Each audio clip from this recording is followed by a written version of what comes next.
Bonsoir Julia. Bonsoir Julien. Non, c'est vrai qu'on avait besoin de prendre un peu de hauteur et on voulait vous donner la parole et avoir votre approche philosophique avant d'entamer le débat avec nos invités. Alors, l'examen a eu lieu aujourd'hui à l'Assemblée nationale de cette fameuse proposition de loi sur l'euthanasie et sur les arguments des deux camps, dont certains vous semblent d'ailleurs, pour commencer, contradictoires. Oui, alors je suis pas sûre de vous apporter beaucoup de hauteur sur des sujets si difficiles, mais enfin, je vais, avant d'évoquer une certaine contradiction, je reviens juste sur les deux positions que je schématise ici faute de temps. Mais en gros, ceux qui militent contre la législation sur la fin de vie, contre l'euthanasie, prennent généralement pour argument majeur que la vie humaine est sacrée, ce qui revient à dire que ce n'est pas à nous de juger de sa valeur et d'y mettre un terme. Et ceux qui militent pour, c'est très schématique, mais vraiment je résume, mais ceux qui militent pour la législation sur la fin de vie invoquent généralement l'argument opposé. Toutes les vies humaines ne se valent pas, seul celui ou celle qui vit cette vie est en position de juger de sa valeur et d'y mettre éventuellement un terme.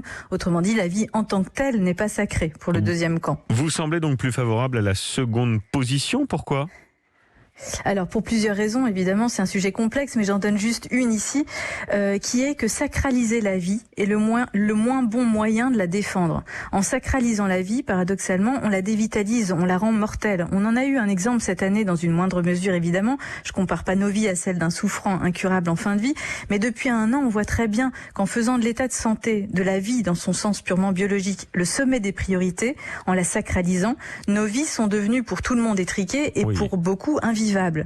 En somme, c'est mal aimer la vie que de la réduire au vivant, c'est mal aimer la vie que de redouter qu'elle s'achève ou qu'elle se risque, c'est mal aimer la vie que d'en faire le sommet des priorités au détriment du charme de l'existence. C'est donc, paradoxalement, c'est ça la contradiction, un désamour de la vie qui sacralise la vie. Voilà, entre autres, la contradiction de tous ceux qui pensent la vie biologique comme une finalité en soi.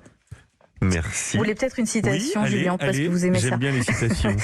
Merci. Une dernière, d'accord. C'est de Mona Ozouf. Nos vies se passent à arbitrer entre des fidélités.